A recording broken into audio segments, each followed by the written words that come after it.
The village of St. Mary Mead lay wrapped in its customary quiet.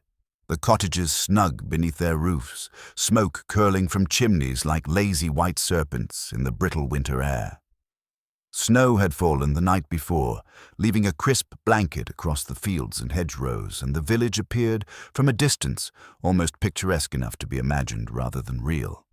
Yet, beneath this veneer of quaint serenity, the villagers carried the familiar stirrings of curiosity, ambition, and envy. Small sparks, perhaps, but enough to kindle intrigue when the right moment arrived. On this particular morning, the air inside the small drawing-room of Fairview Cottage was thick with warmth, the scent of burning logs mingling with that of freshly brewed tea. Miss Marple, seated in her favorite corner near the window, observed with the casual attention of someone accustomed to noting the intricate choreography of village life. Her knitting lay across her lap, but her mind was far from idle. She had been thinking about the peculiar way Mrs. Lambert, the widow of a local solicitor, had smoothed her hair this morning with an almost anxious insistence, and how her hands trembled slightly as she poured the tea. Fairview Cottage was hosting a modest winter garden party, an event that, in the eyes of outsiders, might have seemed unremarkable. Yet the gathering had its share of significance. It was an opportunity for villagers to exchange news, for whispers to flutter between the lace curtains of propriety, and for old acquaintances to test the endurance of cordiality. Mrs. Lambert, tall and composed in a grey wool dress with a small cluster of pearls at her throat, appeared the picture of social competence, though her eyes, when they met Miss Marple's, betrayed a flicker of unease. "Ah, Miss Marple," she said brightly, attempting a note of ease that only partially disguised her tension. "I do hope you'll forgive the snow's intrusion upon our usual plans. I trust it has not made your journey too arduous." "Not at all," Miss Marple replied gently, her eyes lingering on the widow's hands as they trembled slightly while adjusting a silver tray of biscuits. "A little snow is quite harmless. It reminds one of the inevitability of nature and of human patience." She spoke with her characteristic lightness, as if the words themselves were mere musings rather than the instruments of a mind that weighed human motives as effortlessly as a jeweler weighs gold. The guests arrived in small clusters, bundled in winter coats and scarves, greeting one another with polite murmurs that carried the faint rustle of curiosity. There was Reverend Jonathan Wells, whose solemn eyes seemed to pierce beyond appearances. Mrs. Betts, a woman of considerable local influence, who had made a habit of knowing everything about everyone, and young Miss Emily Carter, whose enthusiasm for gossip was only matched by her remarkable ability to blush at the most innocent of observations. Conversation flowed at first in gentle meanders, remarks about the weather, the price of coal, the absence of the postman last week, and the curious habits of Mr. Tilling, the retired colonel who had returned to St. Mary Mead only a fortnight prior. Miss Marple listened, nodding at intervals, her sharp eyes catching the smallest of gestures. A stiffened shoulder here, a glance that lingered a second too long, a lip pressed between thumb and finger. All were noted, catalogued, and set aside for contemplation. It was not long before the underlying tension of the village began to reveal itself. Mrs. Betts, speaking with what she clearly intended to be an innocent tone, made mention of the Lambert family's recent financial troubles. "I hear," she said delicately, "that the late Mr. Lambert left matters somewhat unsettled. It is, of course, a trial for Mrs. Lambert, though she bears it with admirable grace." Mrs. Lambert's expression, polite yet slightly strained, betrayed none of the inner turmoil that those who knew her well might have expected. Miss Marple noticed the faint tightening of her jaw, the way her knuckles whitened as she set the tea tray down.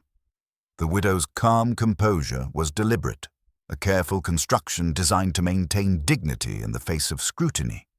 Yet the smallest fissures in that construction, Miss Marple knew, often revealed more than words ever could. By mid-morning, the party had gathered momentum, with conversation branching into discussions of local events, upcoming church fundraisers, and the village cricket team's winter practice. Yet amid this hum of polite chatter, a quiet unease began to take root. It was subtle at first, a whispered remark, a sidelong glance, a guest lingering longer than necessary at the doorway, but it grew, like the slow hiss of frost beneath a window pane. Miss Marple, her knitting temporarily set aside, sipped her tea while surveying the room. Each guest, she reflected, carried with them a story, and each story had its own unspoken weight. Even the most innocuous individuals, when examined through the lens of village observation, revealed patterns of desire, resentment, and fear.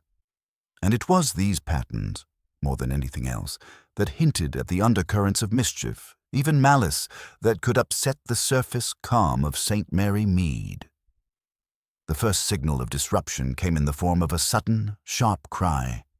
It was a sound that cut through the gentle murmur of conversation and the crackle of the fire, a cry that was at once terrified and incredulous. Guests froze, teacups suspended mid-air as all eyes turned toward the source. In the hall, near the entrance to the study, Mrs. Lambert herself stood, her face pale, her gloved hands trembling. Behind her, a small cluster of guests crowded toward the door, murmuring in confusion. Miss Marple, calm yet alert, rose from her chair, her eyes narrowing slightly. "Whatever has happened?" she asked, her voice quiet but precise, commanding attention without a hint of panic. It's dreadful," Mrs. Lambert stammered, her voice shaking. I found him in the study. Mr. Havisham, he's... A hush fell over the room. Reverend Wells moved forward instinctively, his hands raised in caution, while Mrs. Betts clutched at her pearls, her expression a mixture of fascination and horror. Miss Emily Carter's face had turned an alarming shade of crimson, and she whispered in trembling tones, "Oh, this is terrible. Who could have done such a thing?" Miss Marple, observing carefully, took a deliberate step toward the study. Her eyes flicked to the gathered guests, noting their reactions, the way some attempted to hide fear behind composed masks, and the way others seemed almost eager to speculate. It was in such moments, she knew, that the first whispers of truth began to reveal themselves, like faint echoes through the corridors of human behavior. The winter garden party, meant to be a scene of gentle conviviality, had been irrevocably transformed. A murder had occurred, and with it, the delicate balance of St. Mary Mead had been shattered. Outside, the snow continued to fall, indifferent to the drama unfolding within the walls of Fairview Cottage. Inside, Miss Marple's mind began its careful work, piecing together the subtleties that others failed to see, preparing for a journey through secrets, lies, and the hidden truths of a village that appeared too tranquil to conceal such darkness. And in that quiet moment, she sensed it, the faint, almost imperceptible tremor of fear and the knowledge that beneath the surface calm of St. Mary Mead, someone had committed a crime and would go to great length to keep it hidden. By the afternoon, word of Mr. Havisham's death had spread like wildfire through St. Mary Mead. The snug cottages that lined the narrow lanes were now filled with murmurs, whispers that seemed louder in the thin winter air than any shout could have been. Women leaned from curtained windows, speaking in hushed tones to neighbors who paused on their snow-dusted doorsteps, while men gathered in the village inn, warming themselves by the fire as they speculated with a mixture of dread and fascination. "Did you hear?" Mrs. Tilling, the colonel's wife, whispered to her sister as they inspected a basket of winter vegetables at the market. "They say he was found in Fairview Cottage, dead as a stone, with no one near him. Imagine, here, in our own village." Her sister clutched her shawl tightly, shaking her head. "It's unthinkable. Who could do such a thing?" Even those who did not personally know Mr. Havisham could not resist the pull of curiosity. Death, when so sudden and so violent, had a peculiar way of compelling the village's attention, turning ordinary people into amateur detectives. Speculation thrived, nourished by the natural human appetite for scandal. In this way, St. Mary Mead seemed to transform overnight from a serene village into a theater of suspicion, each resident performing a role they had never anticipated. At the inn, the local constable, Mr. Peters, was doing his best to maintain order, though it was clear that the task taxed him. His uniform felt heavier than usual, his hat a cumbersome crown upon his worried brow. "I don't want any nonsense spreading," he said sternly, addressing a small group gathered near the hearth. "The investigation will follow its proper course, and anyone interfering will only make things more difficult." Yet, despite his authority, the villagers could not be restrained. Rumors of motive were already circulating. Some whispered about Mr. Havisham's recently disputed will, suggesting that disputes over inheritance could have driven a neighbor to violence. Others muttered about an old disagreement with the widow, as if decades of polite acquaintance could suddenly erupt into fatal resentment. Mrs. Betts, whose fascination with the affair far exceeded polite concern, had stationed herself in the corner of the inn, observing, commenting, and discreetly taking mental notes. "I always suspected," she murmured to no one in particular, "that something was amiss in that household. The widow has a composure, yes, but composure can conceal a great deal. And Havisham, well, he was not without enemies." Miss Marple, of course, had long since heard these conjectures. She walked quietly through the room, a presence almost invisible, listening with her habitual attentiveness. The constable was occupied elsewhere, interviewing witnesses and noting statements with the precision of a man who feared he would miss some crucial detail. Miss Marple, however, relied on observation rather than interrogation. She watched as hands fidgeted with gloves, as eyes avoided one another, as laughter that came too suddenly or too sharply revealed a nervousness that words would not betray. By mid-afternoon, the villagers had begun forming their own conclusions. Mr. Thomas Lacey, a prosperous farmer with a booming voice and a fondness for dramatic pronouncements, declared with certainty that the culprit must be someone from outside the village. "It can't be one of us," he insisted, thumping the table for emphasis. "None of our good folk are capable of such a thing. It must be an intruder, perhaps a highwayman, perhaps a vagrant passing through." His suggestion was met with polite nods and uneasy frowns. The idea of an outside agent offered some comfort, for it allowed the villagers to distance themselves from suspicion, to reaffirm the illusion of a moral, orderly community. But not all were so easily convinced. Miss Emily Carter, sitting demurely on a bench near the fireplace, whispered to her companion, "But why would a stranger choose Fairview Cottage? There must be more to it than that. Surely he was known to someone inside." It was precisely this tension between appearance and reality that Miss Marple found most illuminating. Villagers' speculations, often loud and confident, revealed as much about their own insecurities and desires as about the truth of the crime itself. She noted how Mrs. Tilling's gaze lingered a second too long on the widow, how Reverend Wells's hands clenched around the arms of his chair as if to restrain some internal judgment, and how even young Emily's curiosity carried a sharp edge beneath her blush. Meanwhile, Mrs. Lambert had taken refuge in her drawing-room, surrounded by the polite concern of a few close friends. She sipped her tea slowly, her eyes distant, her posture rigid, yet Miss Marple could detect the tremor beneath the calm exterior.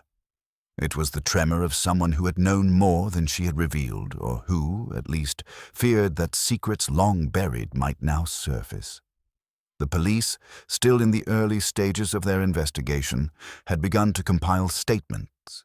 Everyone present at Fairview Cottage that morning was accounted for, yet the lack of witnesses only deepened the sense of unease. How had Mr. Havisham met his fate without anyone noticing?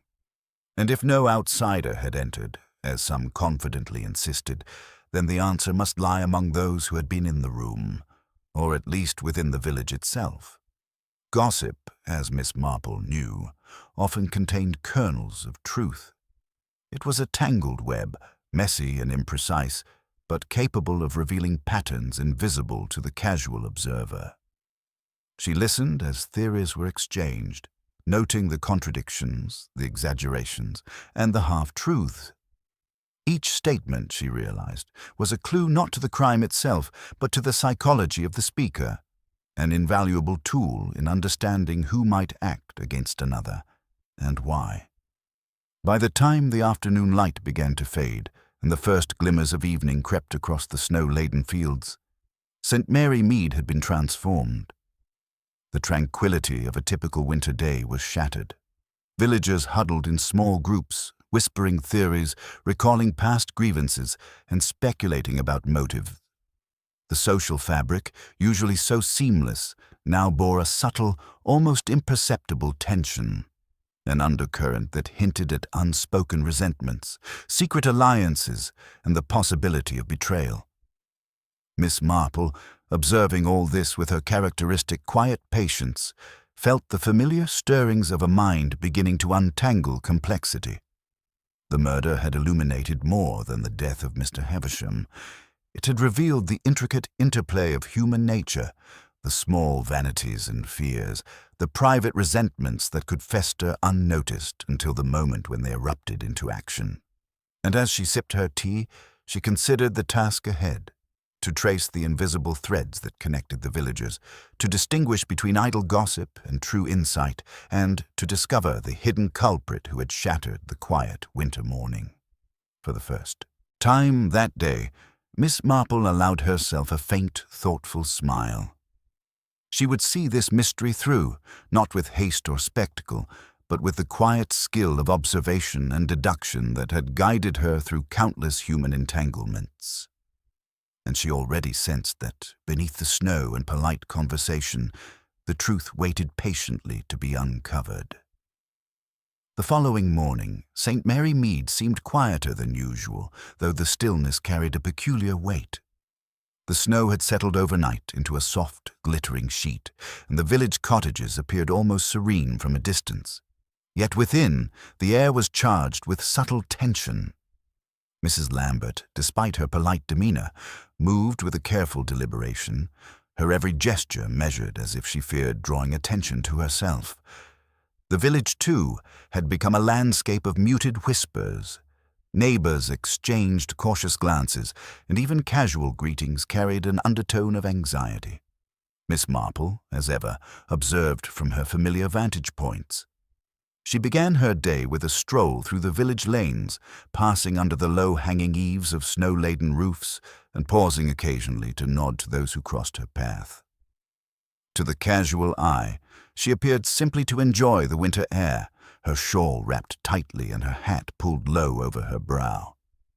Yet, behind this seemingly idle promenade, she was taking note of subtle behaviors. A nervous cough here, a fleeting glance there, a hurried gesture of the hands that might otherwise go unnoticed. Each observation was stored carefully in her mind, the threads to be woven into understanding later. At Fairview Cottage, the constable, Mr. Peters, had begun his formal investigation. He moved through the rooms with brisk efficiency, noting the placement of furniture, examining the study where Mr. Havisham had been found, and taking statements from the remaining household staff. "It's strange," he murmured aloud, mostly to himself. "No signs of forced entry, no apparent struggle, and yet he's gone, and we have little to explain how." His voice carried the uncertainty of one who had been trained to follow procedure, yet recognized that procedures might not suffice in this peculiar circumstance. Miss Marple, visiting on a polite pretext, arrived at the cottage while the constable was busy with measurements and notations. "Good morning, Constable Peters," she said softly, her tone light and conversational. "I trust the snow hasn't complicated matters." "Miss Marple," he replied, attempting to mask his concern with formality, "it is, as you see, a puzzling case.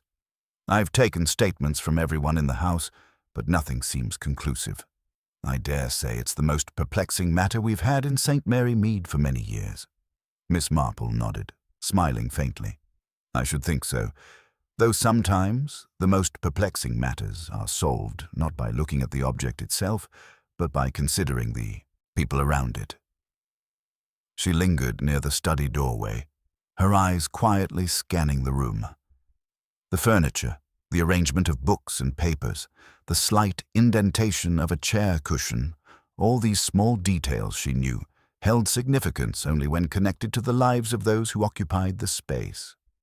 The widow, Mrs. Lambert, was sitting in the drawing-room, attended by a neighbor who had arrived early to offer support. Her face remained composed, but Miss Marple detected the subtle signs of strain. The way her hands clasped the edge of her skirt, the way her lips pressed together whenever she spoke. "I cannot imagine who would do such a thing," Mrs. Lambert said softly, almost to herself. He was hardly capable of making enemies." Miss Marple allowed herself a faint nod. "People, Mrs. Lambert, often have reasons unknown to the casual observer. It is rarely the case that resentment, ambition, or fear goes entirely unnoticed, merely unspoken." As the morning progressed, Miss Marple began her informal investigation, listening and observing rather than interrogating. She moved from the kitchen to the hall, from the drawing-room to the study, engaging in casual conversation with staff and guests alike. It was in these quiet exchanges, seemingly trivial, that she gathered her most important impressions. The maid, a young woman named Alice, was particularly fidgety. Her eyes darted about the room when she spoke, and her hands trembled ever so slightly as she recounted her morning duties. I didn't see anything unusual," she stammered, "except that Mr. Havisham seemed distracted yesterday, but I thought it was just the cold weather and his usual preoccupation with letters and accounts." Miss Marple noted the precise choice of words and the careful way Alice avoided mentioning certain areas of the house. It was the gaps, she reflected, that often revealed more than the details themselves. The gardener, Mr. Forrester, offered another piece of the puzzle, though he did so unwittingly. "He didn't go out much yesterday," Forrester explained, brushing snow from his coat. "Stayed in the study most of the time. I only heard him pacing about once, muttering to himself. Odd, I thought, but then he often got contemplative." Miss Marple filed away this observation, her mind already connecting it to other behaviors she had noted. A man pacing, muttering. These were gestures of tension, perhaps of anxiety or the anticipation of some event. Even the most minor discrepancies caught her attention. A chair slightly misaligned with the desk, a blot of ink on a page that had no business there, the subtle scent of a faint perfume lingering where it should not have been. These small, seemingly unimportant details were all catalogued in her mind. Where others saw disorder, Miss Marple saw the trace of human presence and the potential revelation it carried. By midday, villagers began to drift through the Argy's cottage, offering condolences, asking questions, or merely attempting to witness the scene. Each visitor provided a performance, often unconsciously, of their social standing, ambitions, and personal relationships. Miss Marple noticed the way some avoided the widow's gaze, the way others lingered in corners, attempting to overhear what they were not invited to hear. It was a subtle dance, a choreography of human psychology, and Miss Marple understood it instinctively. Reverend Wells arrived later in the morning, his calm presence offering reassurance to those unsettled by the tragedy. Yet even he, composed and measured, could not mask the faint tension in his features. He spoke gently to the widow, and then, as if noting something in the corner of the room, addressed Miss Marple with a quiet inquiry. "Do you believe, Miss Marple," he asked, "that such a thing could have been the result of some long-standing grudge, or perhaps mere misfortune?" Miss Marple smiled, a faint, knowing curve of the lips. "Time, Reverend, often allows motives to accumulate, unobserved. Misfortune may play a role, certainly, but I think it is more often the human heart, its desires, fears, and resentments that guides the hands of action." As the day drew on, it became evident that the village's collective anxiety was growing. Conversations were hushed, glances were measured, and the smallest gestures carried weight. Miss Marple moved through these interactions like a thread through a loom, silently observing the patterns emerging among the villagers. She did not need to rush. Patience, she knew, would reveal truths in due course. The early investigation was, in many ways, only just beginning, and already the hints of deception, resentment, and fear had begun to surface in subtle yet unmistakable ways. By late afternoon, Miss Marple returned to her own cottage, her mind carefully cataloguing the day's observations. Each remark, each hesitation, each glance contributed to a growing understanding of the village's hidden undercurrents. The mystery of Mr. Havisham's death was far from solved, but already the pieces were aligning in ways that only the most attentive observer could perceive. And Miss Marple, with her gentle composure and quiet insight, was precisely that observer. By the following morning, the village of St. Mary Mead had begun to settle into a tense rhythm, as if it were holding its collective breath. The initial shock of Mr. Havisham's death had not lessened, but it had begun to crystallize into the search for a culprit. Among the villagers, opinions and speculations had formed into more definite, if often contradictory, ideas about who might be responsible. Yet in this social turbulence, Miss Marple remained quiet, observing the unfolding patterns with her customary patience, allowing others to reveal themselves through the very assumptions they so eagerly proclaimed. It was the police, naturally, who first sought a clear narrative.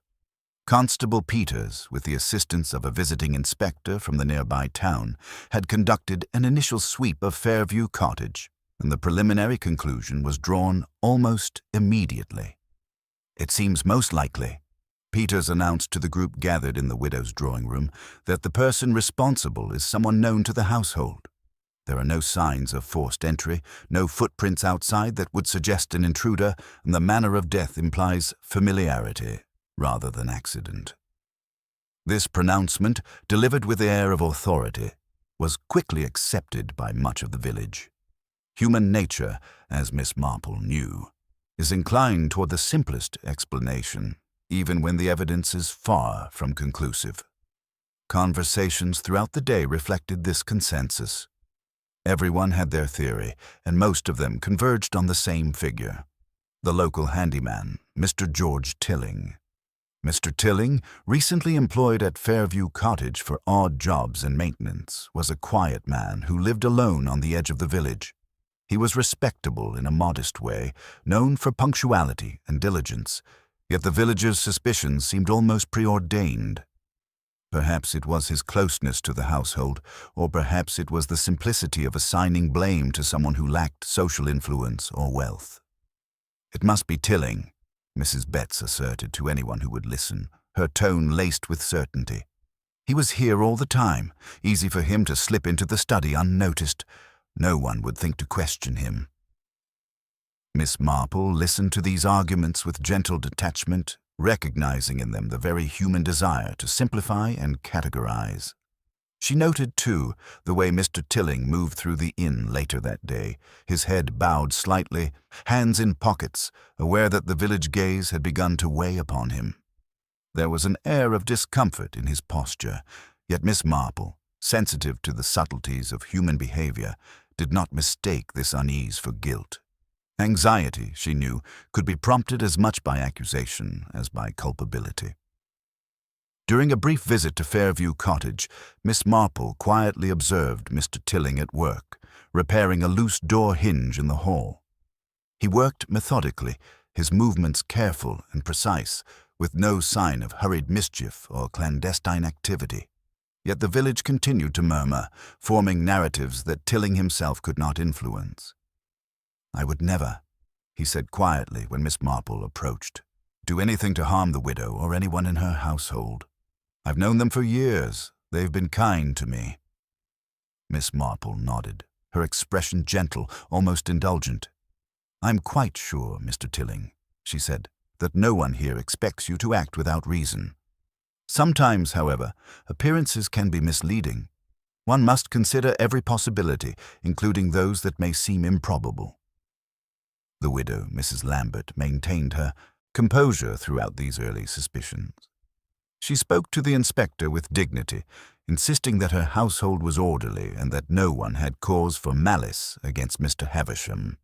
Yet Miss Marple noted a faint tension in her shoulders and the slight narrowing of her eyes whenever Mr. Tilling was mentioned.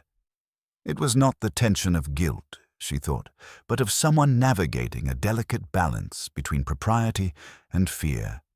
Fear of the scandal, fear of false assumptions, fear of the hidden truths that might emerge if the wrong words were spoken. Other villagers, meanwhile, began to assert their own interpretations with growing confidence. Young Emily Carter suggested that the motive might be more personal, perhaps jealousy or resentment born from past slights. "He wasn't a man to make friends easily," she whispered to Mrs. Tilling. "There were disagreements, I've heard. People avoided him sometimes, and that could fester in strange ways." Reverend Wells, however, was more measured in his speculation. "It is tempting," he remarked to Miss Marple during a quiet moment, "to assign blame quickly, to find a culprit who fits a convenient narrative. But the human heart is seldom so simple. There may be motives beneath the surface that we do not yet perceive." Miss Marple merely nodded. She had already begun to perceive such motives, subtle traces woven into the interactions and histories of the villagers. The outwardly obvious suspect often masks the deeper currents of intention, the very currents that she, through patient observation, could detect.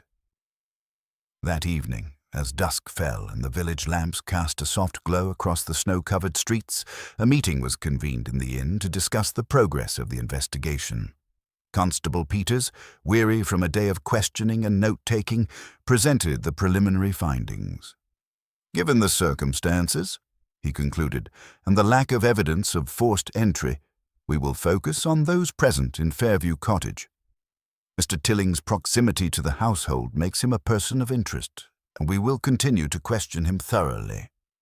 The villagers murmured in agreement, and some even expressed relief that the case appeared solvable. Yet Miss Marple, seated quietly near the fire, noted the inconsistencies that others ignored. The timeline presented by witnesses did not align perfectly with the supposed opportunity Tilling would have had. Small details, the position of objects in the study, the faint traces of another person's presence, the subtle signs of anxiety in people who had no reason to fear accusation, suggested that the truth might be more complicated. Miss Marple did not speak, merely letting the conversation unfold around her. She observed the nervous glances exchanged between certain villagers, the slight hesitations in their speech, and the way some avoided mentioning the widow's behavior altogether. Patterns were emerging, hints that the outwardly obvious narrative of a lonely handyman acting alone might conceal layers of social tension and personal resentment. As the inn began to empty and the evening grew colder, Miss Marple allowed herself a moment of reflection. The first suspect had emerged, presented almost by consensus rather than evidence. Yet she had learned long ago that the apparent solution is rarely the true one. Human nature, she mused, has a way of concealing truth beneath a mask of expectation. And it was beneath that mask, in the small tremors, fleeting expressions, and seemingly insignificant gestures, that Miss Marple would find the answers the police could not yet see. By the time she returned to her own cottage, the first impressions of the day were carefully catalogued. Tilling might indeed have been a convenient suspect, yet she sensed that the reality of Mr. Havisham's death was far more intricate than any of the villagers or the authorities realized. The morning following the inn's discussion, the village of St. Mary Mead awoke under a pale winter sun, its light glinting faintly off the frosted rooftops and icy garden hedges. The air was sharp, carrying with it the subtle scent of coal smoke and the earthy aroma of melting snow. It was the kind of morning that invited reflection, yet the villagers were too preoccupied with Mr. Havisham's death to allow themselves peace. Rumors persisted, and the supposed culprit, Mr. Tilling, continued to bear the brunt of suspicion. Yet Miss Marple, with her quiet observation, was beginning to notice that what everyone else considered obvious might not be the truth at all. Miss Marple's first stop was Fairview Cottage, where Mrs. Lambert greeted her politely, as if a presence like hers were both comforting and necessary. "I hardly know how to thank you for your attention, Miss Marple," the widow said, brushing a stray strand of hair from her forehead. "This ordeal has been unsettling, to say the least." Miss Marple inclined her head. "It is indeed a difficult time, but perhaps, by observing calmly, one may see things others overlook." The widow's eyes, though composed, flickered toward the study door as though recalling the morning when Mr. Havisham had been found. Miss Marple's gaze followed, settling on the room itself. She did not enter immediately. Instead, she lingered at the threshold, letting her mind trace the events as they had been described. The initial discovery, the reactions of those present, the supposed lack of struggle. It was, on the surface, straightforward. Yet she had long learned that surface impressions are rarely the whole story. Miss Marple finally stepped inside, moving quietly among the furniture. She noted the placement of chairs, the slight tilt of a bookcase, the position of Mr. Havisham's chair, still angled as if he had risen suddenly. Her attention, however, was drawn to a detail so minor that it might have escaped any but the most attentive observer, a single footprint, faint and almost imperceptible, in the dust along the edge of the carpet. It was a man's shoe, small in size, pressed lightly against the threadbare rug near the study's corner. Curiously, the print did not match Mr. Tilling's boots, which she had seen earlier and recognized at once. Nor did it correspond to any of the guests who had visited Fairview Cottage that morning, based on the descriptions Miss Marple had gathered. She traced it lightly with her gloved finger, careful not to disturb it, noting the unusual angle and the subtle smudge of mud near the heel. It was a detail so easily overlooked that most would dismiss it as inconsequential, yet to Miss Marple it suggested a presence, brief but significant, that others had failed to notice. Her observations extended to the objects on the desk. A letter lay half open, inked with neat script, yet a small blot near the margin caught her eye. The blot was faint, almost as if someone had brushed a sleeve across it, leaving behind a trace of moisture. Again, the detail was minor, yet it implied a moment of distraction, perhaps a hurried action that coincided with the timeline of Mr. Havisham's death. These were fragments of behavior, more revealing than the objects themselves.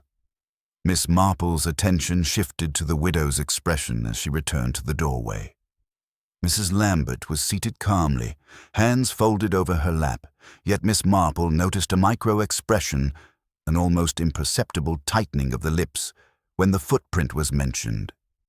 It was not fear nor guilt, but a subtle awareness that something had been observed, a recognition that the day's delicate balance was shifting. Later, Miss Marple visited the village post office, where she spoke to Mr. Harper, who handled Mr. Havisham's correspondence. He recalled a parcel delivered the previous afternoon, addressed to Mr. Havisham but with no signature required. It was odd, he admitted, because he usually collected such parcels himself, and this one had been left in his study by a courier. Miss Marple's mind catalogued the detail. The parcel might have seemed minor, yet combined with the footprint and the ink blot, it suggested a sequence of events unnoticed by anyone else. Her attention also returned to Mr. Forrester, the gardener, who had been at work outside the study window during the morning in question. He had mentioned hearing Mr. Havisham pacing and muttering to himself, yet he had observed no visitors. Miss Marple considered the possibility of someone entering and leaving the study without attracting notice, relying on precise timing, knowledge of the household's routines, and the assumption that the villagers would accept the simplest narrative. As Miss Marple pondered these fragments, she reflected on the nature of human behavior.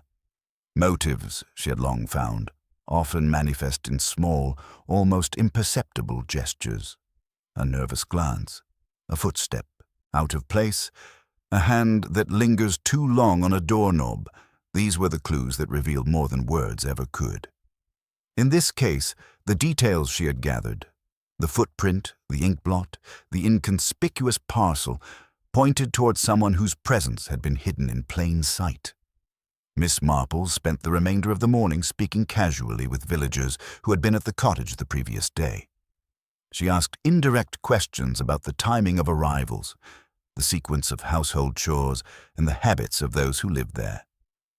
She listened more than she spoke, and in the pauses between conversation, she detected subtle inconsistencies, tiny contradictions that no one else seemed to notice. A voice would falter, a gaze would shift, a hand would twitch ever so slightly. Each of these, she knew, carried significance. By the afternoon, she returned to Fairview Cottage once more, this time entering the study deliberately. She examined the room with greater care, noting the angle of the desk lamp, the position of a pen on a blotter, and the faint imprint of a footprint once more. Each detail reinforced her developing theory. The murder had been committed by someone careful, deliberate, and familiar with the household, yet the culprit had assumed the appearance of innocence, relying on the villagers' assumptions to mask their actions. Miss Marple's mind traced the possibilities, weighing motives against opportunity and the sequence of minor events against the evidence as presented. She was forming a picture, though the full portrait remained incomplete. Yet she had already begun to perceive the outline of a truth that would elude everyone else for days to come. The first, seemingly insignificant clue, the footprint, was more than a mark on a rug. It was a window into the sequence of actions that had led to Mr. Havisham's death, a trace of presence, intent, and subtle deception. By evening, Miss Marple sat in her own cottage, knitting quietly by the fire, her mind engaged in meticulous reconstruction of the day's observations. She reviewed each fragment of information, each minor detail, and each fleeting expression she had witnessed. The hidden clue, almost dismissed by all others, had given her the first glimmer of understanding. And in that quiet moment, she knew that the path to the murderer would be found not in the grand gestures or the loud accusations of the village, but in the careful scrutiny of the small, almost invisible traces left behind in a household where appearances concealed far more than they revealed. By the following afternoon, St. Mary Mead had taken on the appearance of a village at war with itself. Though no shot had been fired and no sword unsheathed, the quiet streets and snow-covered gardens seemed charged with tension. Conversations that once meandered politely now carried sharp edges. Polite greetings were shadowed by furtive glances, and whispered remarks hinted at grievances long buried. Miss Marple, as always, moved through this delicate social web with ease, aware that beneath each smile or polite question lay a story, a motive, a fragment of truth waiting to be discovered. Her first visit was to the home of Mrs. Tilling, who, having heard the day's fresh gossip, was eager to discuss the latest suspicions. "I cannot believe it," she said, wringing her hands, "that anyone in our village could commit such an atrocity." And yet, her voice trailed off, and Miss Marple noted the hesitation. It was not uncertainty, but caution, a carefully placed pause that suggested knowledge withheld. And yet there are whispers, things that should remain hidden, but somehow escape into the open. Miss Marple nodded quietly, understanding more in the pause than in the words themselves. The human heart, she reflected, harbors both resentment and fear, often in equal measure, and it is these hidden currents that guide actions far more than logic or reason. "Whispers," she replied gently, "sometimes reveal more than we wish to know, and sometimes they point toward truths we might prefer to overlook." Later, she visited Reverend Wells, who had invited her for tea under the pretense of social politeness, though his sharp gaze hinted at deeper curiosity. "Miss Marple," he said as she settled in, "I have been pondering the events surrounding Mr. Havisham's death. One cannot help but notice tensions that have long simmered beneath the surface. Old grievances, rivalries, and unspoken disappointments, they all seem to converge in this household, and yet we are left to wonder who among us might act upon them." Miss Marple considered her words carefully. Reverend, I find that human behavior often leaves subtle traces. It is in the slight hesitation before a word, the avoidance of a gaze, the sudden interest in trivial matters, that one may glimpse the workings of motive. Indeed, by mid-afternoon, subtle tensions were beginning to surface more visibly. Mrs. Lambert's distant cousin, Clarissa Fairchild, had arrived from the neighboring town, ostensibly to offer support. Yet her presence immediately caused ripples of unease.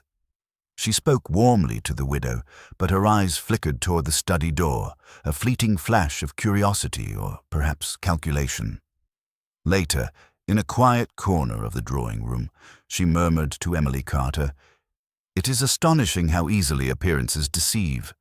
One wonders what we truly know about those we call family." Miss Marple noted this observation with interest. Curiosity, she knew, often carries an undercurrent of ambition or concealed resentment, and Clarissa's demeanor suggested that her motives were more complex than mere sympathy.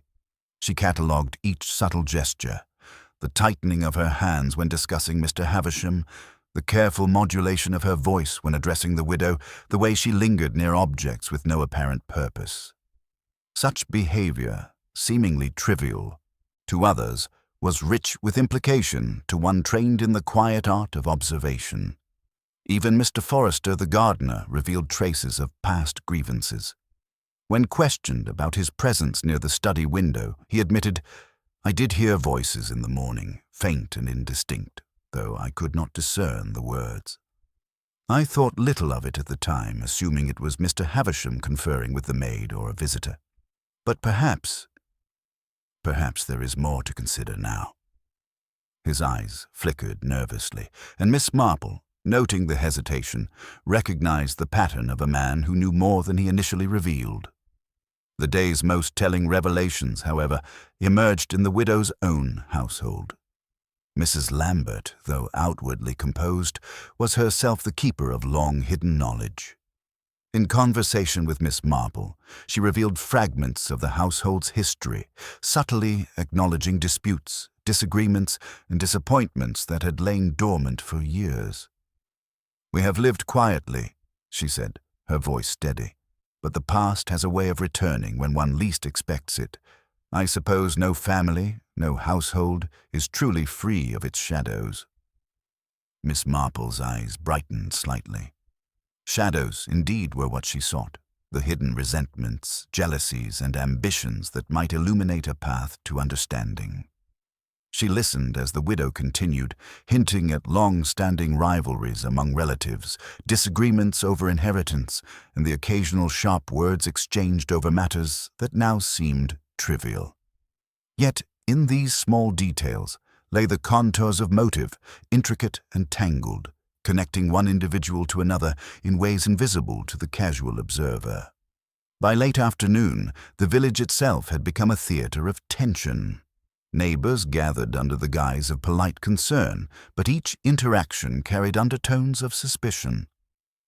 Mrs. Betts, ever eager to probe, questioned those who visited Fairview Cottage, attempting to unravel motives and discern loyalties.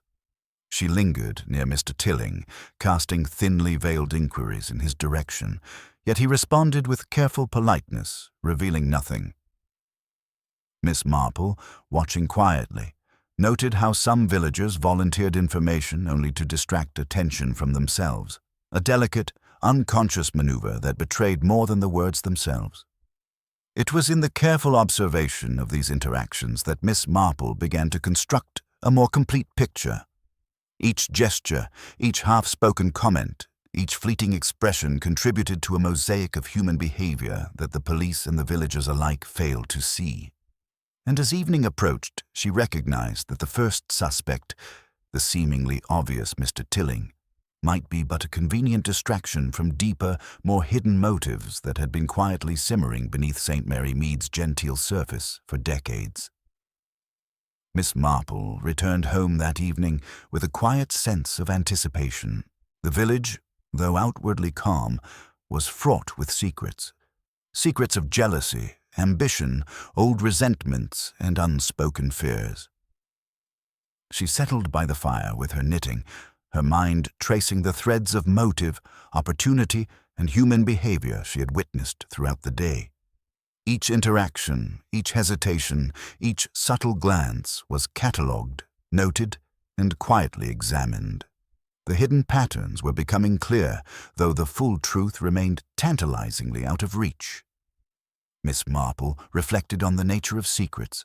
They are like winter frost, invisible in the dark, yet revealed in the light of careful scrutiny. And in St. Mary Mead, she realized, the frost had only just begun to melt. The village's concealed truths would not remain hidden for long, and soon the interplay of motive and opportunity would reveal the shadowy figure behind Mr. Havisham's death. The following morning brought an unusual quiet to St. Mary Mead. The village, often bustling with minor social activity and the chatter of friendly gossip, seemed muted, as if holding its breath in anticipation of some unseen event. The snow had softened under a faint sun, forming small rivulets along the edges of the cobblestones, and the air carried a crisp chill that made villagers huddle into their coats as they moved through the lanes. Miss Marple, however, was undeterred by the cold, strolling with her usual measured pace, her sharp eyes observing everything with the patience and acuity for which she was renowned. It was at Fairview Cottage that the day's first surprise revealed itself. A letter had arrived, delivered early by the village postman. It was addressed to the widow in handwriting that was unfamiliar yet precise, and carried a postmark from a distant town. Mrs. Lambert opened it with a mix of curiosity and trepidation, and as she read aloud, the room seemed to tighten around them, the silence filled with the weight of implication. The letter contained no overt accusation, no threats in the usual sense, but instead hinted at knowledge of Mr. Havisham's private dealings, a suggestion that certain matters he had kept hidden were now known to someone outside the immediate circle of the village. Miss Marple's eyes narrowed ever so slightly as she absorbed the contents. Subtle hints in the phrasing suggested an intimate knowledge of the household routines and of Mr. Havisham's habits. The timing of the letter, arriving so soon after his death, implied not just foreknowledge, but an awareness of the village's shifting suspicions. Here, Miss Marple recognized, was a new layer in the unfolding drama, someone with both motive and understanding, capable of manipulating perceptions with skill. As the villagers gathered in the drawing room to discuss this unexpected development, whispers spread quickly. Mrs. Betts was among the first to voice an opinion. "It seems there is someone else, someone we have not considered. Perhaps the case is far more complicated than poor Tilling's involvement. Perhaps there is a hidden hand guiding events from behind the scenes." Her tone carried excitement tinged with alarm, and a few villagers nodded, already imagining dark conspiracies where none may have existed. Miss Marple, seated quietly near the fire, made no immediate comment. She allowed the others to speculate freely, knowing that their assumptions would reveal more about character and motive than the letter itself ever could. Yet she did take note of several reactions. Mrs. Lambert's expression, though outwardly calm, held a flicker of unease when the letter was discussed in full. Her hands, clasped in her lap, shifted ever so slightly, and her gaze drifted to the corner of the room as if measuring her surroundings. Such small gestures, almost imperceptible to others, were the threads Miss Marple would later weave into understanding. The letter also had an effect on Mr. Tilling, who had been summoned to the cottage to answer further questions. He listened to its contents with a polite but growing tension, his jaw tightening in the faintest way. Yet there was no overt sign of panic or guilt. Miss Marple observed him quietly, noting that his discomfort seemed less rooted in fear of accusation and more in the sudden awareness of secrets that might implicate others or reveal the village's hidden connections. It was the sudden appearance of Clarissa Fairchild, the widow's distant cousin, that introduced the most striking twist. She arrived unannounced, claiming concern for the widow, yet her eyes lingered over the letter with a mixture of curiosity and calculation. "It seems," she said softly, though her tone carried a subtle sharpness, "that some truths are finally being acknowledged. Perhaps the village is not as innocent as it pretends to be. Miss Marple, watching her, noted the careful modulation of her voice, the measured placement of words designed to suggest insight while concealing intent. Throughout the morning, other villagers trickled in, each with their own reaction. Some speculated that the letter might be from a relative seeking revenge. Others suggested business rivals, while a few whispered about old acquaintances of Mr. Havisham who had vanished from the village years before. Each theory, though plausible in its own right, revealed more about the speaker than the events themselves. Miss Marple, ever attentive, catalogued the subtleties, the gestures, the tone, the hesitation before certain names were mentioned. Each detail, she knew, was a potential clue to the true narrative. By noon, the investigation had taken a decidedly more complex turn. The police, initially confident in their focus on Mr. Tilling, found themselves confronted with questions they could not answer. The postman, when asked about the letter, could offer little beyond noting the distant postmark and the neatness of the handwriting. Yet Miss Marple, considering the timing, the phrasing, and the subtle psychological impact on the household, began to sense the outlines of a deception more intricate than anyone suspected. Even the widow herself exhibited signs of subtle anxiety. While outwardly composed, she became more guarded in her speech and measured in her movements. Miss Marple observed the way she paused at doorways, the way her gaze flickered toward corners of the room, and the faint, almost imperceptible tightening of her lips when certain villagers entered or left. These gestures, though easily overlooked, were the very footprints of hidden emotion, pointing towards secrets that might have motivated or facilitated Mr. Havisham's death. The new evidence also had social repercussions. Gossip spread faster than the snow melt along the village streets, each version more embellished than the last. Yet Miss Marple remained focused on the subtle consistencies beneath the embellishments. Timing, opportunity, knowledge of the household, and reactions to stress. All of these she catalogued with the precision of a trained observer. She was, as always, piecing together a puzzle that others believed solved too quickly. As the day drew toward evening, a final, unforeseen revelation arrived in the form of a second letter, addressed to the inspector and left anonymously in his office. Its contents were brief but provocative. It hinted that the real culprit was manipulating the villagers' suspicions, directing attention toward Mr. Tilling while remaining hidden. It was a masterful demonstration of psychological deception, a subtle twist designed to mislead. Yet it also contained small, almost imperceptible clues, phrasing, timing, and context that only a careful observer like Miss Marple could interpret. By nightfall, the village was no longer merely tense. It was unnervingly uncertain.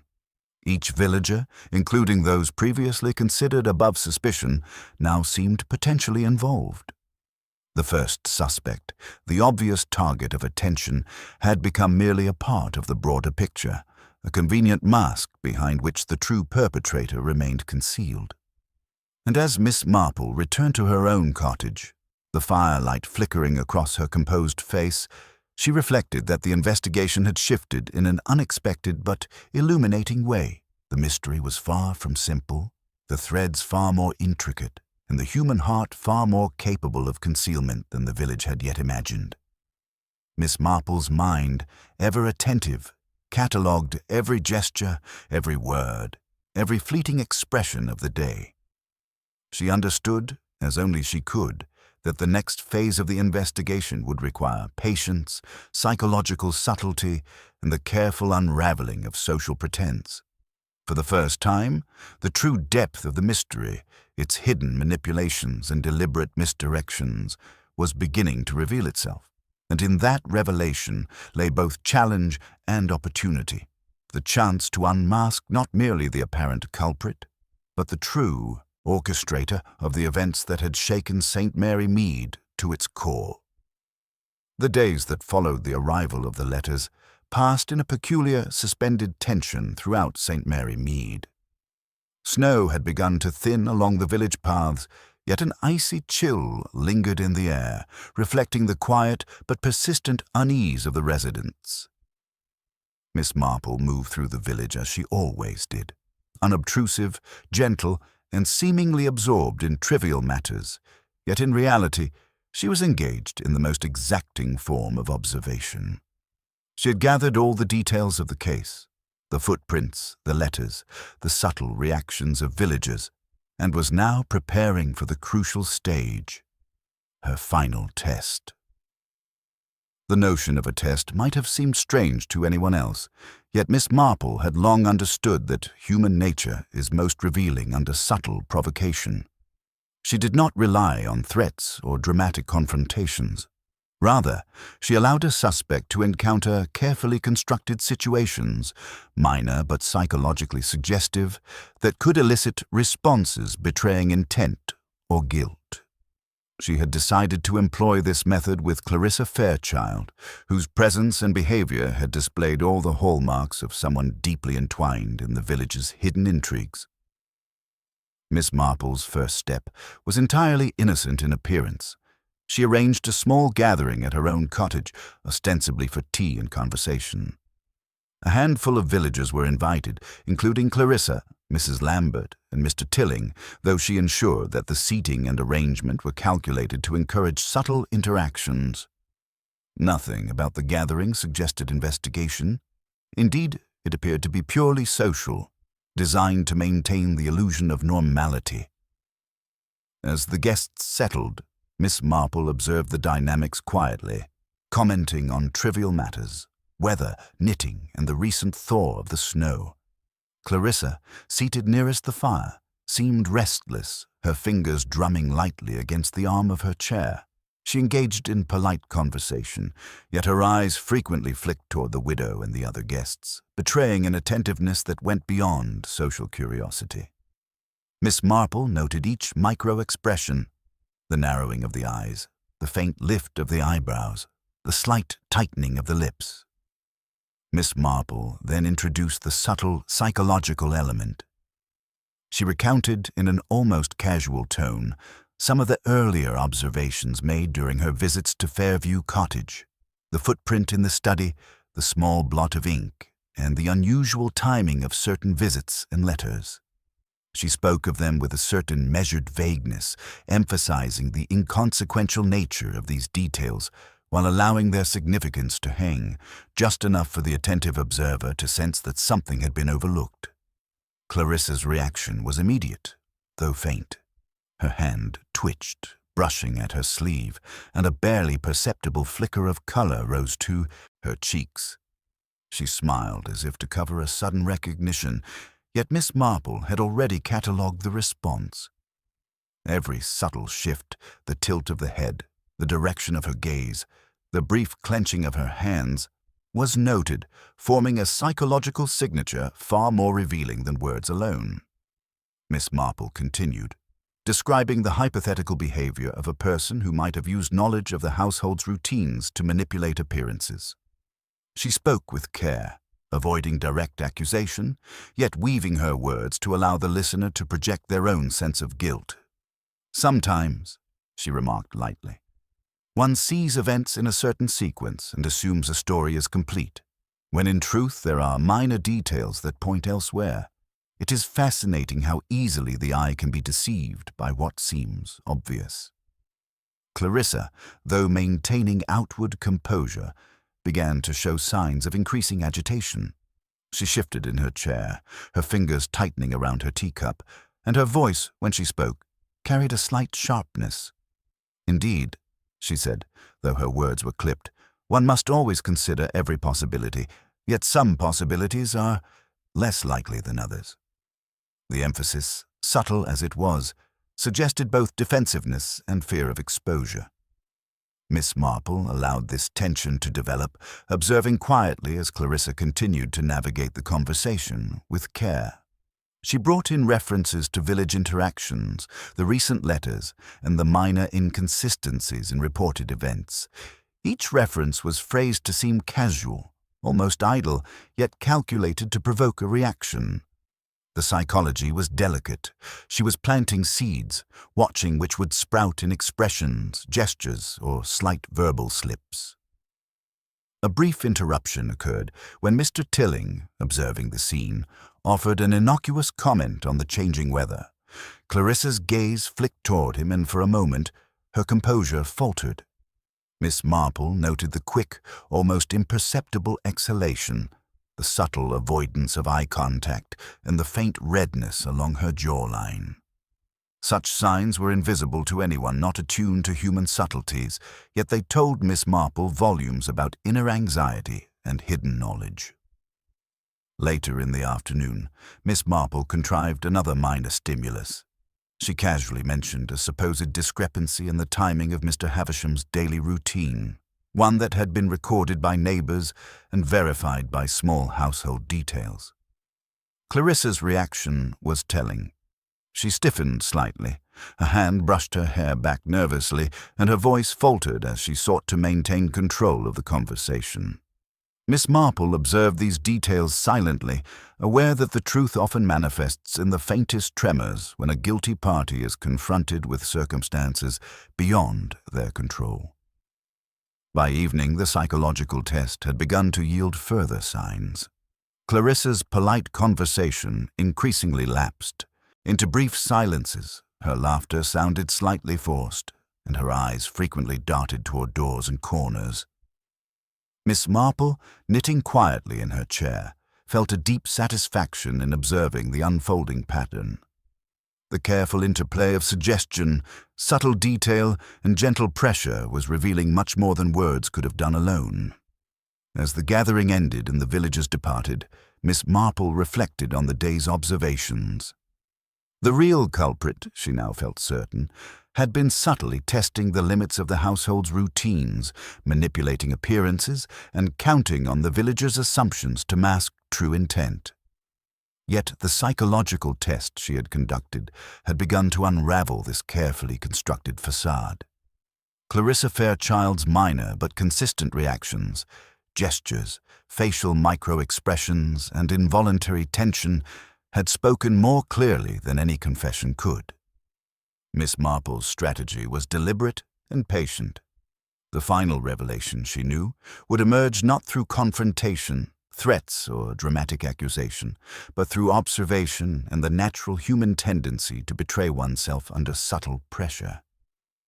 The hidden truths of St. Mary Mead's residence had begun to surface, and the final stage of her investigation, the unmasking of the true murderer, was approaching with certainty.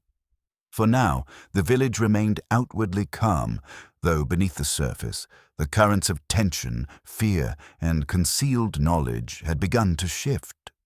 Miss Marple, as always, was the silent observer, knitting her thoughts as carefully as her wool, tracing the intricate threads of human behavior that would soon reveal the truth in its entirety.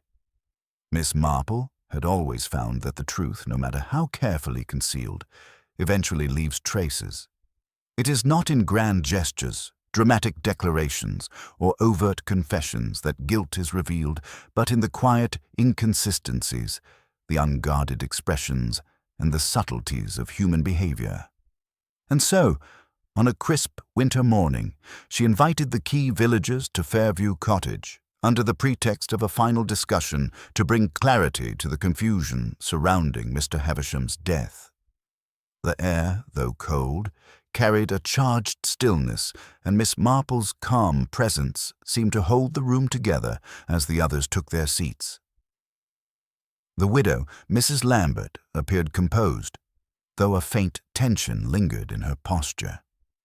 Mr. Tilling, whose innocence or guilt had been the subject of so much speculation, sat quietly, hands folded in his lap, ready to be exonerated or accused. Clarissa Fairchild, however, maintained a delicate facade of polite attentiveness, her eyes betraying just the slightest hint of apprehension. Miss Marple, seated near the hearth, observed each guest with careful precision, knitting calmly as she prepared to unravel the complex web of deceit that had enshrouded the household. "Thank you all for coming," she began, her voice gentle but unwavering.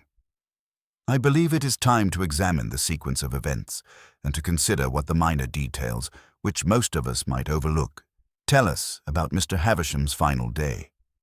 It is often these details, subtle, almost invisible, that reveal the truth. She paused for a moment, allowing her words to settle, then spoke of the footprint in the study, describing it with a precision that seemed innocuous but was designed to provoke recognition in the guilty party. It was small, she said, slightly muddied, angled in a direction that suggests someone who was familiar with the room and confident in their movements. A casual observer would dismiss it entirely, but it carries with it significant meaning. Clarissa's hand twitched slightly, brushing at her sleeve as if unconsciously acknowledging that she understood the significance. Miss Marple noted the gesture, her eyes flicking briefly toward the widow, who remained composed but attentive. Such traces, Miss Marple continued, tell us not only that someone entered the study, but that they were deliberate in their actions, aware of both the household and the assumptions others would make. She then referred to the ink blot on the letter, another detail previously overlooked. The blot is faint, yet it indicates a moment of distraction, she said softly. It is in these fleeting lapses that we often find the fingerprints of intent. One does not blot a letter accidentally when one is entirely composed. It happens when there is fear, haste, or preoccupation with something beyond the immediate task. Miss Marple's calm demeanor allowed the words to act as a mirror for the guilty mind. Clarissa shifted slightly in her chair, her fingers tightening around the edge of her skirt. The subtle micro-expressions that had been noted during the prior test now revealed themselves more fully. The flicker of concern in her eyes, the brief flushing of her cheeks, the slight avoidance of direct gaze when the letters and footprints were mentioned. Miss Marple had seen these signs before and recognized them for what they were: the quiet betrayal of conscience. Then Miss Marple moved to the letters themselves. She described the first arrival from a distant town, the postmark, and the phrasing that hinted at a knowledge of the household's hidden routines. Someone, she said gently, wished to manipulate perceptions. They knew the village would seek a simple explanation, and they relied on the assumptions of others to obscure their own involvement.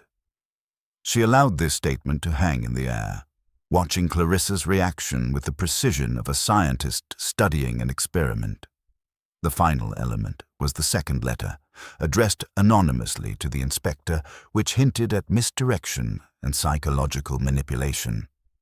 The real orchestrator, Miss Marple said, was careful to mislead those who might observe, to cast suspicion upon one who seemed obvious, and to assume that the minor details of their own movements would go unnoticed.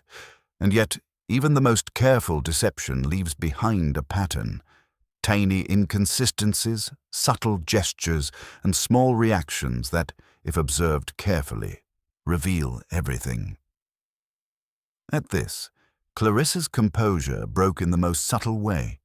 A hand rose to cover her mouth, eyes widening briefly, and she exhaled sharply, though she attempted to mask the response with a polite cough.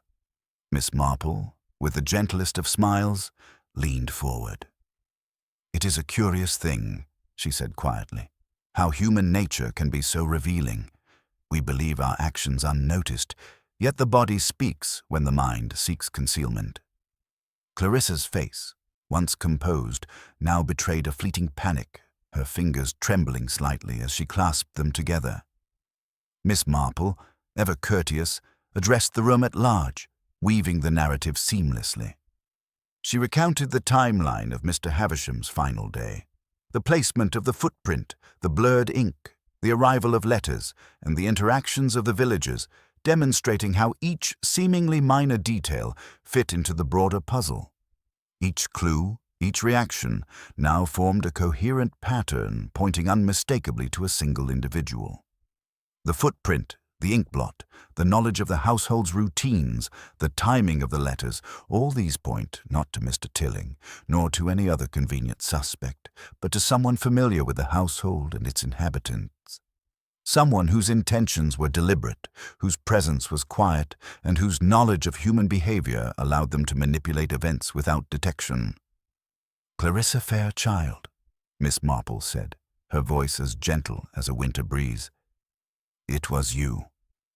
A silence descended over the room. Clarissa's lips parted slightly, her composure fractured, and a faint shudder ran through her shoulders. The villagers, initially stunned, began to murmur among themselves, yet Miss Marple continued, calm and unwavering. She explained how the letters, the footprint, and the subtle reactions observed in the household revealed not only the means but the psychological orchestration of the crime. Each action, she demonstrated, had been intended to mislead, yet each left a trace, visible to those with patience and attentiveness. Clarissa, realizing that concealment was impossible, finally admitted, quietly and with a subdued shame, to her involvement.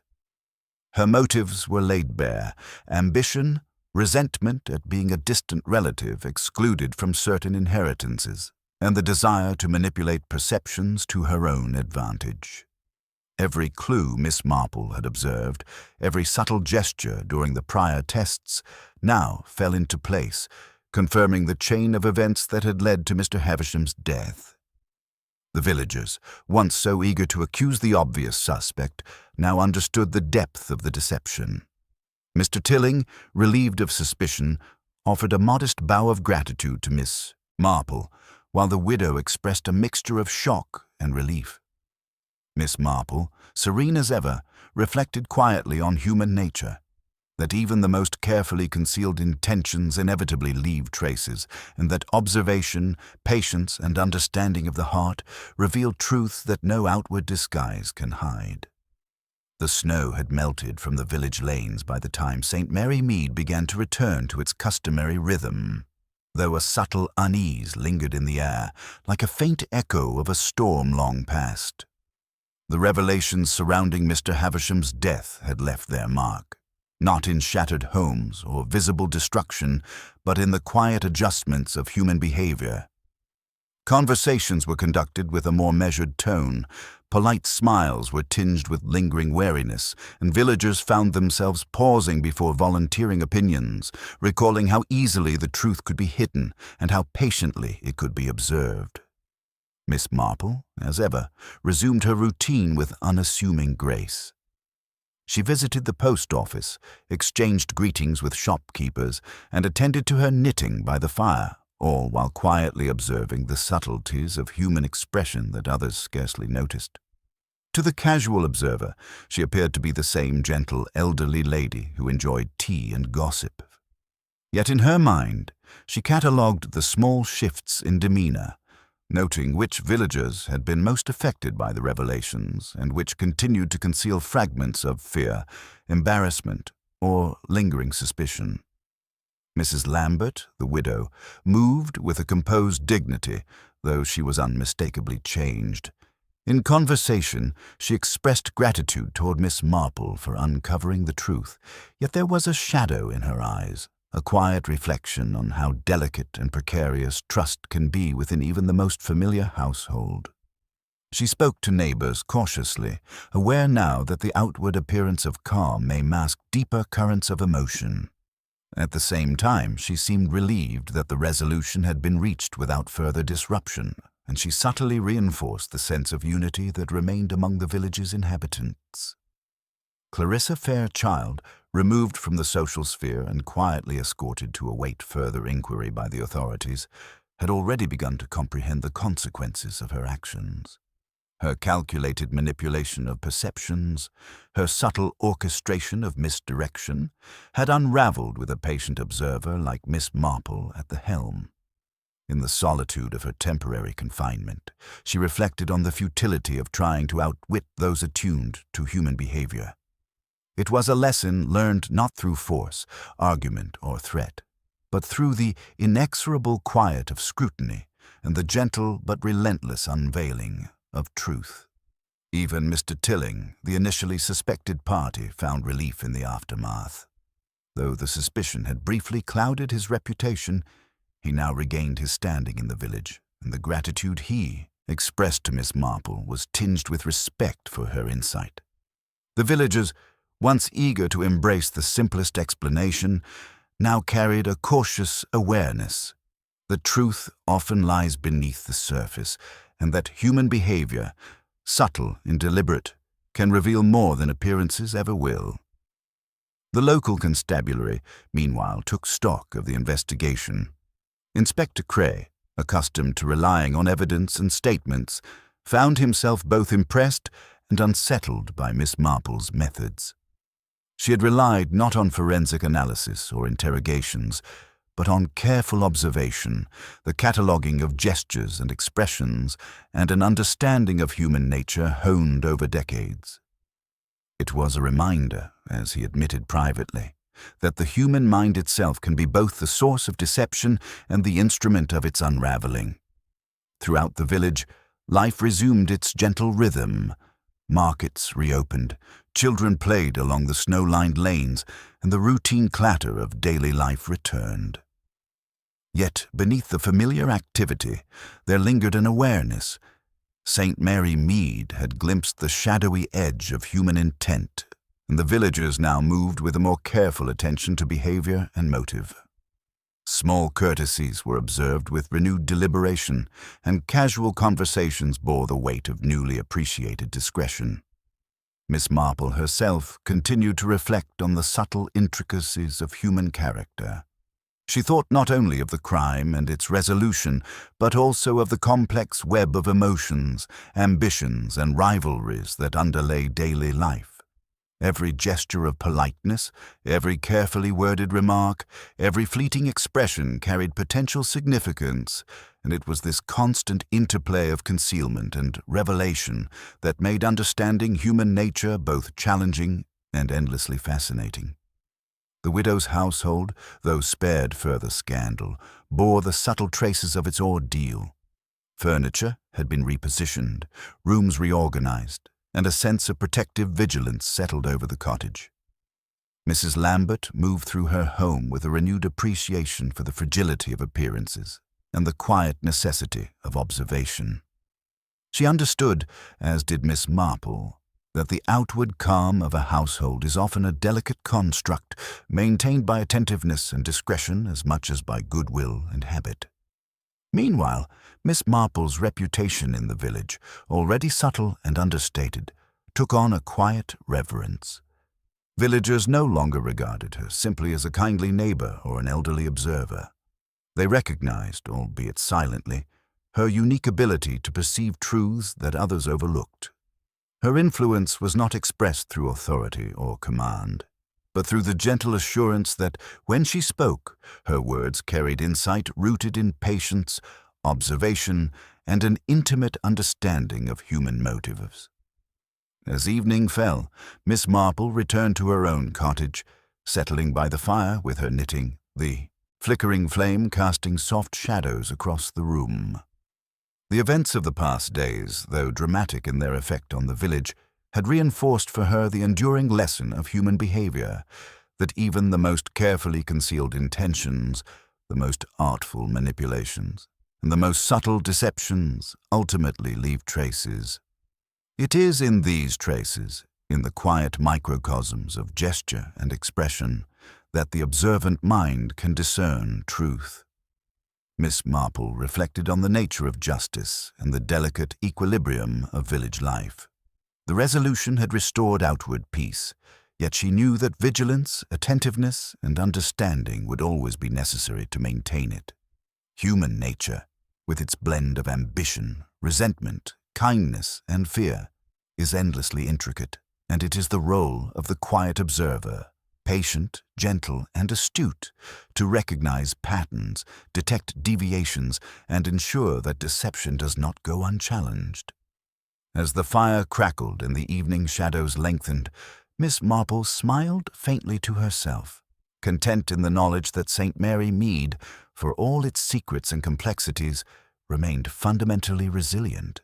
The village had endured the shock of revelation, faced the consequences of hidden motives, and emerged with a renewed understanding of the fragility and strength of human connections. And in that quiet, steady comprehension, Miss Marple found the true measure of her satisfaction, that with patience and observation, the shadows of human nature could be illuminated, the intricate web of motive untangled, and the delicate balance of justice restored. The first breath of spring had yet to reach St. Mary Mead, though hints of renewal threaded their way through the village. Snow had receded from the narrow lanes, revealing the cobblestones worn by countless footsteps and the subtle cracks that spoke of time's passage. A gentle sun lent a soft glow to the thatched roofs and the hedgerows lining the village gardens, yet despite the brightness, an air of introspection lingered. Villagers moved with the quiet awareness of lives recently disturbed and secrets reluctantly unearthed. Life had resumed, yes, but with a subtle shift, a tempered recognition that even in the most familiar places, human nature can harbor depths that surprise, disturb, or illuminate. Miss Marple, as always, walked among them with a gentle composure, her eyes noting the nuances of behavior, the flicker of expression, and the subtle adjustments each person made after recent revelations. Her small frame, hunched slightly with age, belied the acuity of her mind, which catalogued with meticulous care every gesture, every fleeting glance, and every moment of hesitation. For her, the resolution of Mr. Havisham's death was both an ending and a quiet affirmation of the patterns she had long observed. Human motives, though varied, are never entirely inscrutable to those willing to pay close attention. Mrs. Lambert, the widow, had settled back into her home with a renewed sense of prudence. She moved quietly through the rooms that had once been the stage for private anxieties and public curiosities alike. The household, though outwardly composed, bore the subtle marks of vigilance. Small adjustments in the arrangement of furniture, a careful management of visitors, and the quiet watchfulness of eyes that had learned the fragility of trust. Yet there was also relief in her demeanor, an acknowledgement that justice had been achieved not by confrontation or spectacle, but by subtle perception, patience, and quiet reasoning. The villagers, too, had internalized lessons of varying degrees. Gossip persisted, as is the natural inclination of small communities, but it carried a new weight, tempered by the recognition that assumptions can mislead and that appearances often conceal deeper truths. In the marketplace, shopkeepers exchanged greetings with an added measure of caution. Children played along the lanes with innocent freedom, yet the adults watched with a subtle attentiveness that spoke of lessons learned in the wake of a hidden crime. Clarissa Fairchild, removed from the social sphere and awaiting further legal consideration, had begun to confront the reality of her actions. The careful manipulations, the subtle orchestration of misdirection, and the confidence in human assumptions that had guided her plans now seemed fragile and insufficient. In her solitary reflection, she understood how, even with meticulous planning, the intricacies of human behavior cannot be fully anticipated. It is in the unconscious reactions, the micro-expressions, the fleeting gestures, the unguarded moments that the truth inevitably manifests. Miss Marple herself reflected on this principle as she returned to her cottage one evening. The firelight flickered softly across the room, casting shadows that danced along the walls like silent witnesses. Her knitting rested momentarily in her lap as she contemplated the delicate balance of human nature, the interplay of deceit, fear, pride, and conscience that had produced both the crime and its eventual revelation. She understood that her role, though subtle and largely unacknowledged, was an essential part of maintaining equilibrium within the village, a quiet force that observes, discerns, and restores, without need for public acknowledgement or accolades. The snow melt had revealed not only the physical contours of the village, but also the hidden dimensions of its inhabitants' lives. Relationships were renewed with a new awareness of trust and vulnerability, and casual interactions carried the subtle weight of lessons absorbed. Villagers were more attentive to one another, recognizing that beneath even the most ordinary behavior may lie motives, fears, and intentions that require understanding and discretion. In this way, the community, though temporarily shaken, emerged with a quiet resilience, tempered by experience and insight. Miss Marple spent her evenings in reflection, considering the broader implications of the events. She thought not merely of Mr. Havisham and the circumstances of his death, but of the patterns that recur throughout human life, ambition that overrides morality, jealousy that clouds judgment, and subtle manipulation that exploits assumptions. In her contemplation, she found solace not in the drama of revelation, but in the steady knowledge that patience, attentiveness, and empathy revealed truths more profound than any confrontation could achieve. The village itself, in the days that followed, settled into a rhythm that was both familiar and subtly altered. Markets opened with the routine hum of trade, children's laughter echoed through the lanes, and the distant chime of church bells punctuated the days. Yet beneath these outward signs of normalcy lay a collective consciousness, an awareness that even the quietest corners of life can harbor secrets, and that every person carries within them a mix of virtue and fallibility. The experience had reminded St. Mary Mead that observation and reflection are as vital as action, and that understanding human motives often requires patience as much as discernment. Miss Marple, ever attentive, observed the ebb and flow of life with a calm satisfaction. She noted the subtle adjustments in social interaction, the unspoken acknowledgments exchanged in passing, and the renewed care with which villagers navigated relationships and obligations. To her, the village's recovery was not merely a restoration of routine, but a testament to the resilience of human nature when guided by attentiveness and understanding. As evening descended once more, Miss Marple settled in her favorite chair, the warm glow of the fire illuminating the room and the soft ticking of her clock marking the passage of time. She reflected on the transient yet enduring qualities of human behavior, how easily appearances deceive, how subtly motives can be expressed, and how even the most intricate deceptions eventually reveal themselves through the smallest, seemingly inconsequential actions. In these reflections lay the quiet satisfaction of a mystery resolved, not with force or spectacle, but with patience, observation, and understanding. And so, life in St. Mary Mead continued, quietly attentive, subtly changed, yet resilient. Miss Marple, serene and composed, remained the silent observer, the gentle guardian of insight, whose understanding of human nature ensured that justice, though delicate and often unseen, was quietly upheld. The village would never be the same again, nor would its residents view one another without the careful awareness that the heart can conceal as much as it reveals, and that even in the most peaceful corners of life, truth waits patiently to be discerned by those willing to observe. St. Mary Mead returned to its outwardly peaceful rhythms, though beneath the surface, life had been subtly transformed.